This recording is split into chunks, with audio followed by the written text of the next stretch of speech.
Power doesn't announce itself. It rearranges the room so quietly that by the time people notice, they're already standing where you wanted them to be. Here's the part nobody likes to admit. Human beings are far more predictable than they think. Studies in behavioral psychology have shown that most decisions people make daily are not as independent as they believe. They're shaped by patterns, environment, subtle cues, and unseen influence. In simple terms, people like to think they're driving, but most of the time they're just following a script they didn't even realize was written. And that's where things get uncomfortable. Because when someone like you steps into that space, someone who sees the patterns, understands timing, reads the room without needing noise, you don't need to force anything. You don't need to argue, dominate, or even explain yourself. Things just shift. People move differently. Outcomes lean in your favor. And the strangest part? Nobody can fully explain how it happened without exposing themselves. So what do they do instead? They laugh it off. They act confused. They pretend it was coincidence. Because admitting the truth would mean saying out loud, "Yeah, you played a role in how all of this unfolded." And let's be honest, most people would rather protect their pride than face that kind of reality. It's almost funny when you think about it. People will sit there, fully aware something deeper happened, and still choose to act like they just ended up there by accident. Like a group project where one person did all the work, but everyone is suddenly quiet when it's time to say who actually carried it. Convenient, right? But here's the tension that makes this whole topic so powerful. Silence doesn't erase awareness. Acting clueless doesn't cancel what was felt. And pretending not to see something doesn't make it disappear. It just makes the room heavier with what's unspoken. Because deep down, they know. They know things didn't just happen. They know certain moves weren't random. They know there was a level of precision they can't replicate, even if they tried. And that's exactly why they're playing dumb.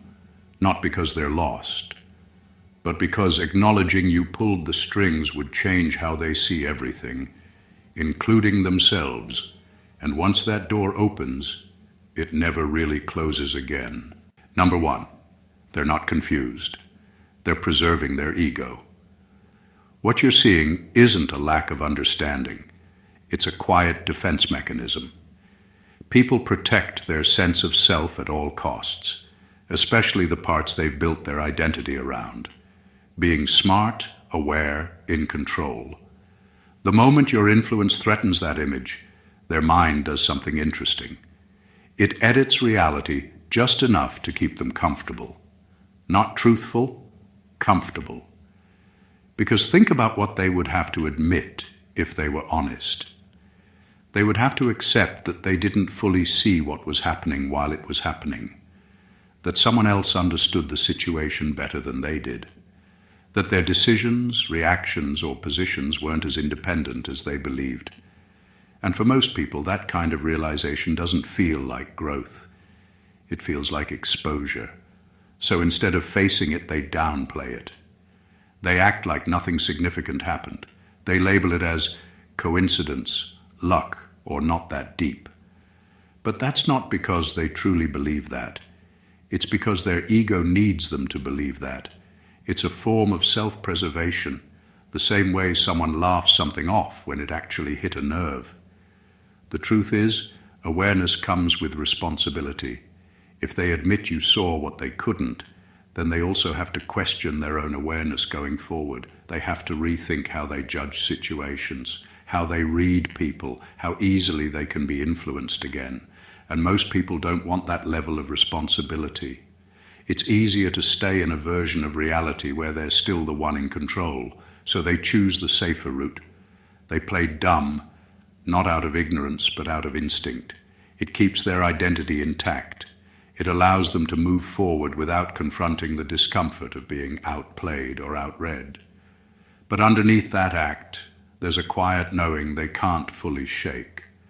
And that's why their reaction feels off, because it's not aligned with what they actually understand deep down. Number two, your power exposed their lack of authorship over their own lives.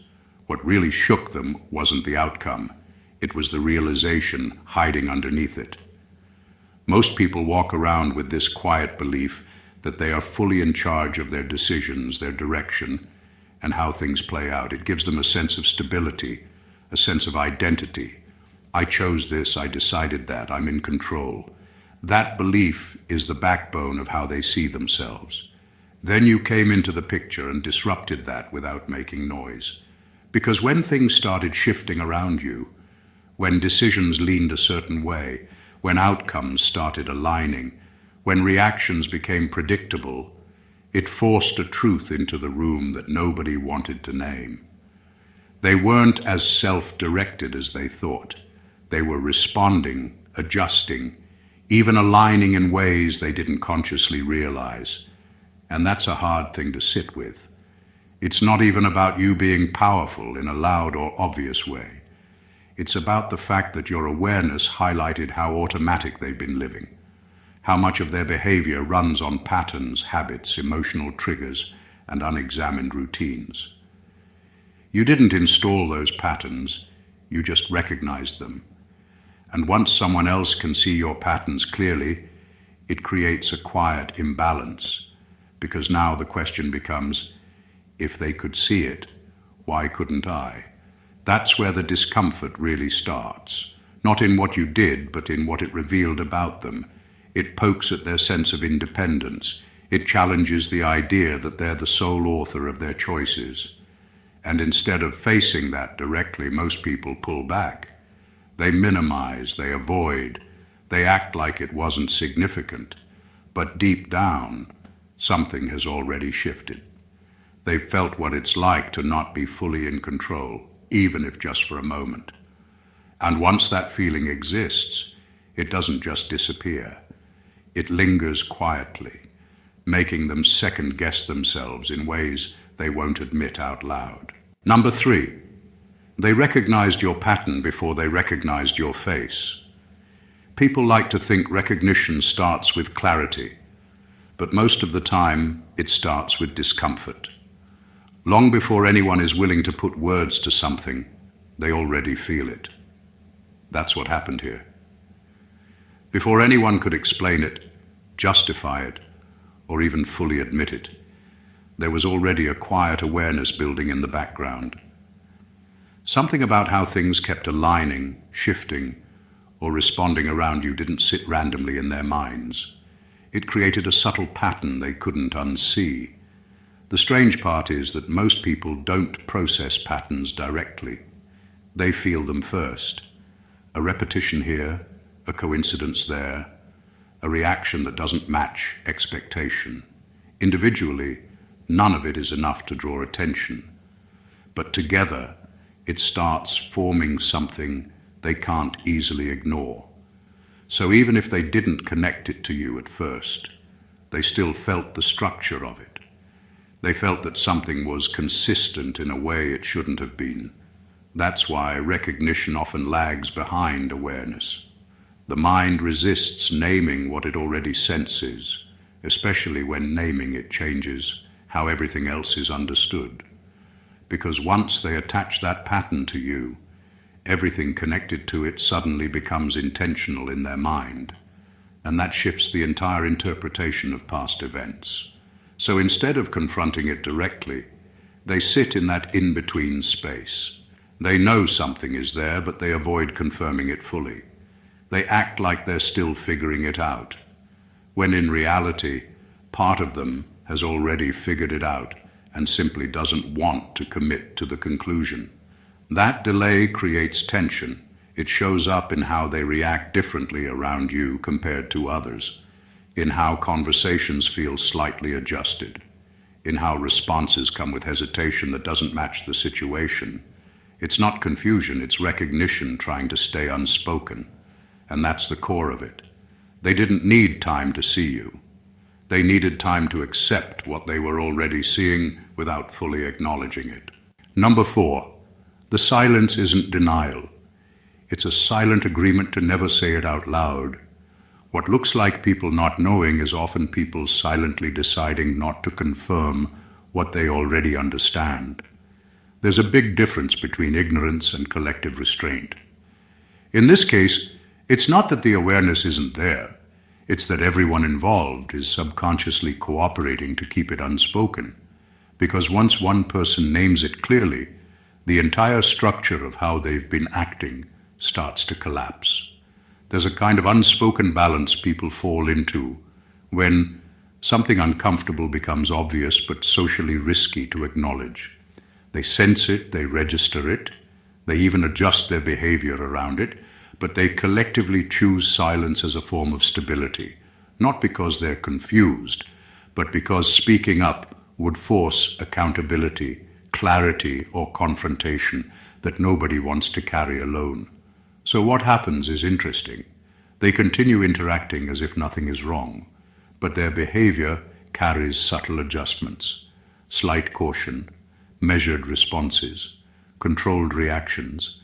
It's almost like everyone agreed without speaking that certain truths are better left unspoken because saying them out loud would make them real in a way that can't be reversed. That's why the silence feels so heavy. It's not empty, it's loaded. It's full of shared awareness that has no outlet. Everyone is thinking around the same truth, but avoiding the center of it. And when people do that long enough, the silence starts to look like denial from the outside, even though internally it's more like mutual containment. This is also where your role becomes the center of that unspoken agreement, because whatever they're not saying is connected to what they've observed about you, and admitting it would shift the balance of how they interpret past events, present interactions, and even their own judgment. So instead of breaking the silence, they maintain it, almost like a quiet pact to preserve normality. But silence doesn't erase awareness. It just delays the moment it becomes unavoidable. Number 5, they fear what it says about them more than what it says about you. The real tension here isn't about your actions. It's about the reflection those actions create. People don't struggle with other people as much as they struggle with what other people reveal about them. When your influence becomes noticeable, it forces them into a quiet self-examination they didn't ask for. And that's where the discomfort begins. Because if you pulled the strings, even in small or subtle ways, then it challenges how they see themselves in relation to you. It forces a comparison they didn't prepare for, not just who did what, but what it means about their awareness, their judgment, and their ability to see situations clearly while they were happening. That kind of reflection can feel like a quiet loss of control over their own narrative. So instead of focusing on what actually happened, they shift the focus away from themselves. It becomes easier to question your role than to question their own perception. That way they avoid the deeper discomfort of realizing they might not have been as aware, as independent, or as resistant as they believed. This is why their reactions often feel indirect. They don't confront the core issue because the core issue is internal, not external. It's not just about what you did, it's about what they think it says about their ability to notice it in real time. And most people don't like sitting in that kind of realization for too long. So they reframe it, they downplay it, they soften it, not because they don't see it, but because seeing it clearly would require them to reassess their own confidence in how they move through situations like this in the future. That's a harder conversation to have with oneself than it is to shift the focus outward. In the end, what unsettles them isn't your influence alone. It's the mirror it creates. Because once they see that reflection, even briefly, they can't fully unsee it. And that's what they're actually reacting to. Number 6, you didn't control them. You understood them better than they understand themselves. This is where most people completely misread what influence really is. It's not about force, pressure, or manipulation in the obvious sense.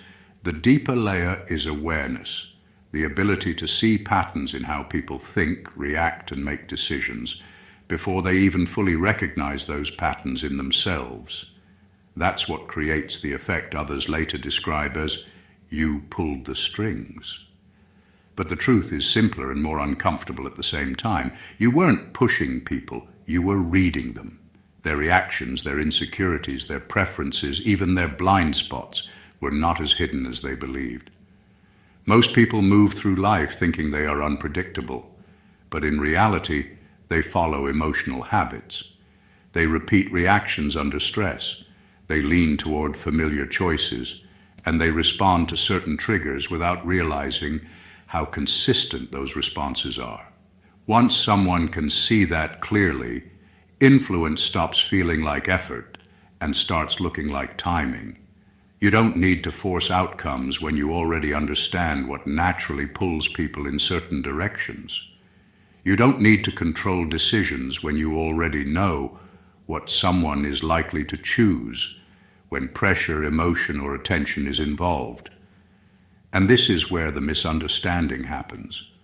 From the outside, people assume something was orchestrated, but from the inside, it's often just awareness of human behavior at a level most people don't consciously operate at. That difference alone creates the illusion of control. What makes it even more powerful is that people rarely like admitting how predictable they can be. So when they realize someone moved through that predictability with awareness, it doesn't just challenge the situation, it challenges their sense of uniqueness. That's where discomfort quietly builds. In reality, you didn't override anyone's will. You simply understood the terrain they were already walking on better than they did. And when someone understands the map more clearly than the traveler, it can look like control from the outside, even when it's just observation and timing working together. Number 7, they're replaying everything in private. What looks like indifference on the outside is often the opposite behind closed doors.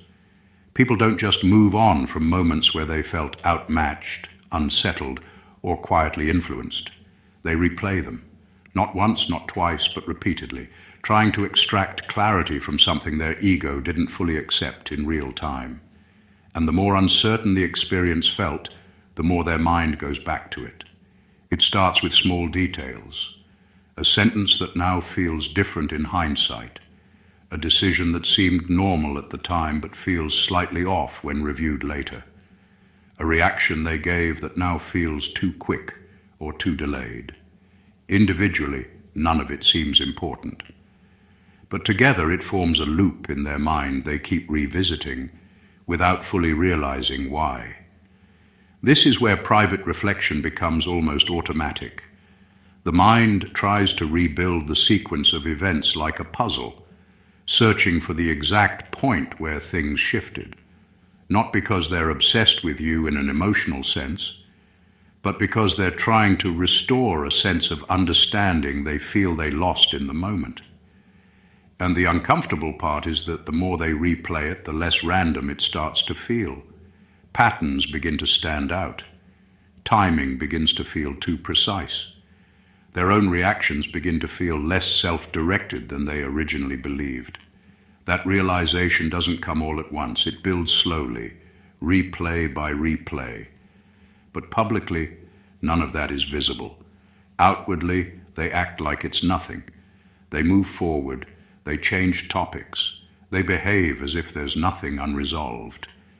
Yet internally, the mind keeps circling the same sequence, trying to land on a version of events that feels stable enough to accept.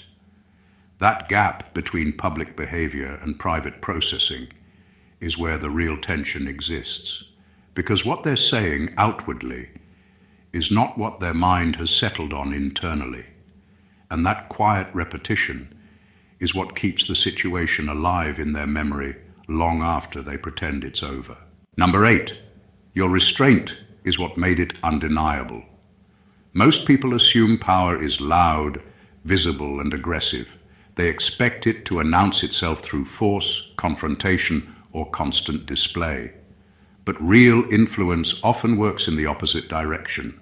It doesn't need to prove itself in the moment because it already understands the outcome before the moment fully unfolds.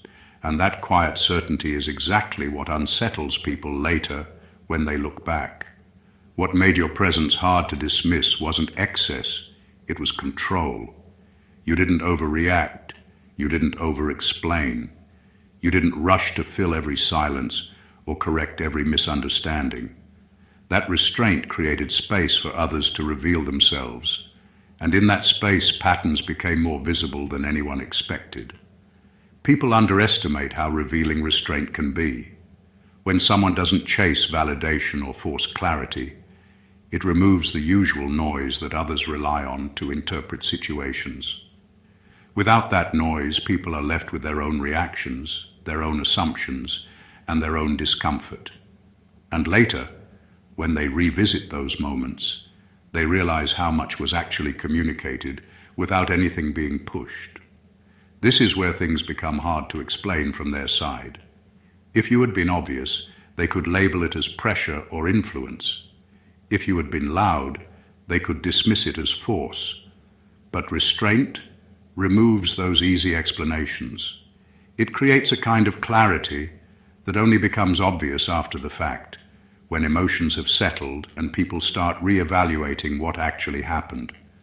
So instead of addressing it directly, they often default to minimizing it. Because admitting that subtle, controlled presence had impact means admitting they didn't fully recognize it while it was happening. And that's not an easy realization for most people to sit with. In the end, your restraint didn't hide your influence, it highlighted it. Because what you didn't do spoke just as loudly as what others expected you to do. And that contrast is what makes it impossible for them to fully dismiss, even when they try. Number 9, they're not angry at you, they're uncomfortable with their own awareness now.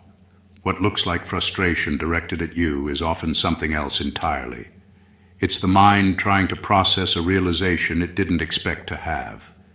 When people suddenly become aware that they misread a situation, underestimated someone, or failed to notice something in real time, the first emotional reaction is rarely calm understanding.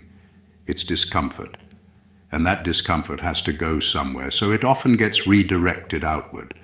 That's why it can appear as if you're the target of their reaction, when in reality, the real tension is internal. You didn't just participate in events, you made them aware of things they would have preferred to remain unexamined. Once awareness enters, it doesn't stay neutral.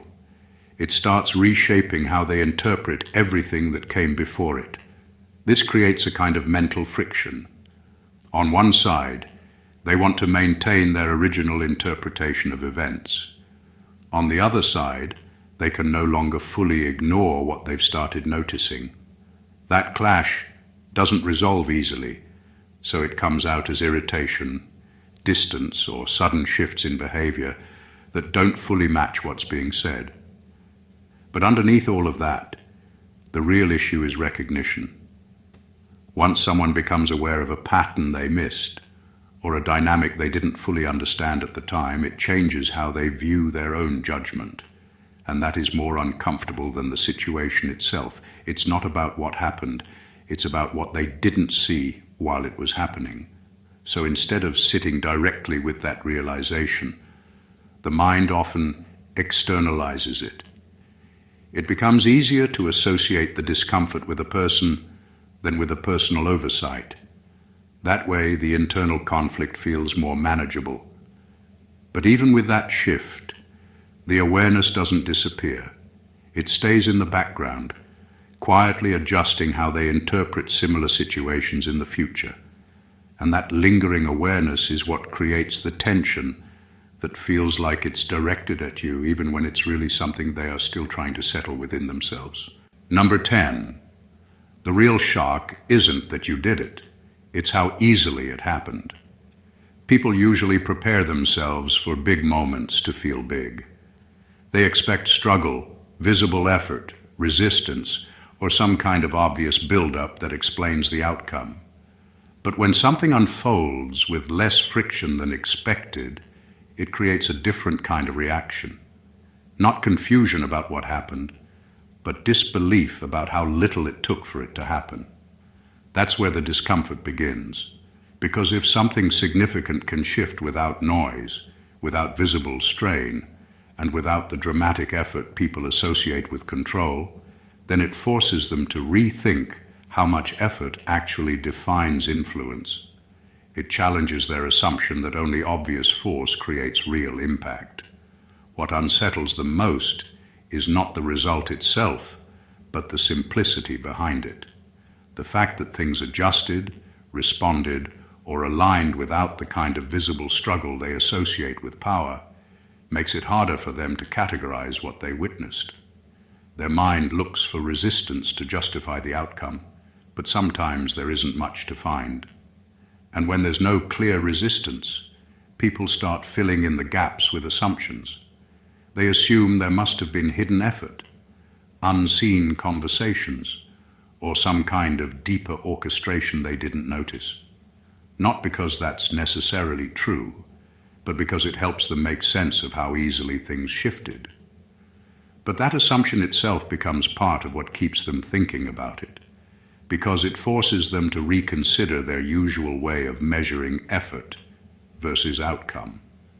If something important didn't look difficult, then what does that say about the effort they assume is always required for results in general? This is where reflection starts quietly building. They replay the situation, not because they don't understand the outcome, but because they can't fully align it with their expectations of how outcomes are supposed to work. And that mismatch between expectation and reality is what makes the whole thing linger in their mind longer than they admit out loud. Number 11, some of them are trying to imitate you and failing. This is what happens when people recognize a pattern but misunderstand the depth behind it. They see the surface results, not the internal awareness that created those results. So instead of studying the mindset or the subtle thinking behind it, they try to copy the visible behavior. That's where things start to fall apart. Imitation without understanding always exposes itself eventually. It might look similar at first glance, but it doesn't carry the same weight or consistency, because what they're copying isn't just actions. It's timing, restraint, awareness, and the ability to read situations without forcing outcomes. And those parts can't be replicated by observation alone. So what you end up seeing is effort without alignment. People trying to act in ways they believe will produce similar effects, but missing the internal clarity that made those actions effective in the first place. It becomes noticeable in small ways.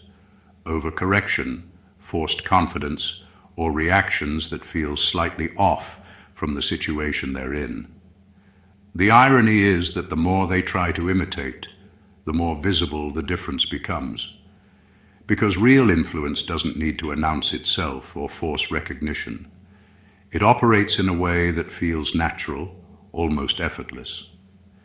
When someone tries to replicate that without the same foundation, it starts to look like performance instead of presence. And this is where comparison quietly forms in the background.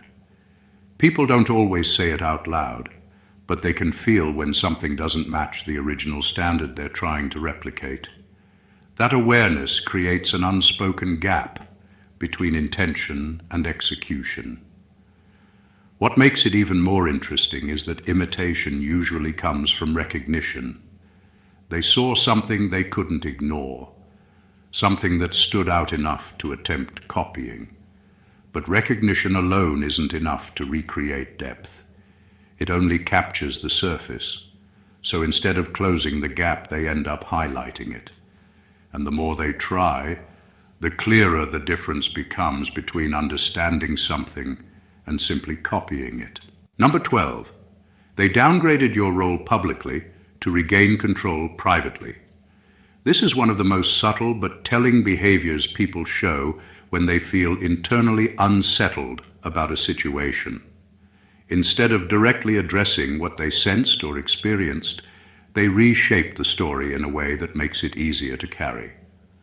Not necessarily because they don't know the truth, but because the truth feels too heavy to leave unfiltered. When someone feels like another person had more influence over an outcome than they want to admit, it creates a quiet discomfort in their perception. So they begin to adjust the narrative, not always through lies, but through reduction. They minimize your involvement, soften your impact, or reframe your role as something less significant than what they internally experienced. On the surface, it looks like dismissal, but underneath it's more about reclaiming a sense of control over how the situation is remembered. If your influence is acknowledged fully, then they have to accept that their interpretation of events might not have been as accurate or complete as they believed at the time. And that kind of realization can be difficult to sit with, so instead they make small adjustments. They turn something precise into something accidental, something intentional into something casual, something impactful into something ordinary. Not because those adjustments fully match what they felt in the moment, but because it helps stabilize how they want to understand it now.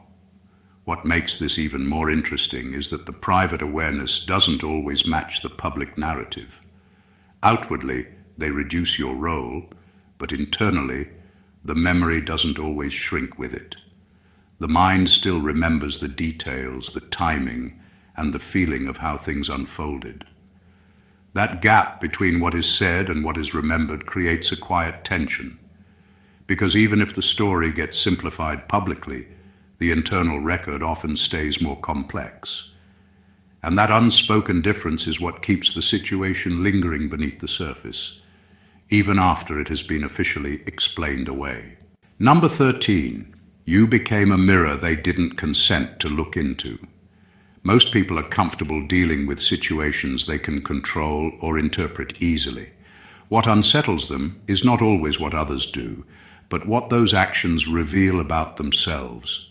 When your presence or influence reflects something back at them, especially something they didn't fully recognize, it creates an internal reaction they weren't prepared for. This is not about confrontation. It's about reflection. Certain behaviors, outcomes, or interactions start highlighting things they've either ignored or never examined closely. Things like how quickly they follow certain dynamics, how easily they respond to specific patterns, or how their decisions shift under subtle pressure. These aren't things they consciously track in daily life, so when they become visible, it feels uncomfortable. What makes a mirror powerful in this context is that it doesn't add anything new. It simply reflects what is already there, and that's exactly why people struggle with it. They can argue with opinions, dismiss accusations, or debate intentions, but it's much harder to dismiss a reflection of their own behavior that they indirectly contributed to. So instead of engaging with what is being revealed, people often shift focus away from the reflection itself. They may question the situation, the timing, or the interpretation, because it's easier than sitting with what feels like exposure. That's not denial in the simple sense. It's avoidance of self-recognition that feels too direct. Over time, this creates a layered reaction. On the surface, they interact normally, but underneath there's a subtle awareness that certain things about them have become more visible than they expected, and that awareness doesn't always get expressed clearly, but it influences how they respond moving forward. The mirror effect doesn't need force to work. It happens through clarity, and once someone has seen a version of themselves reflected back in an unexpected way, they don't fully return to how they saw themselves before. Something has already shifted, even if they never say it out loud. Number 14. The reason they'll never confront you directly is because it would confirm everything. There are moments in human behavior where silence is not confusion and distance is not ignorance, it is calculation. People often avoid direct confrontation, not because they lack understanding, but because they understand too much. A direct conversation would remove all ambiguity, and once ambiguity is gone, there is no room left to reshape the narrative in their favor.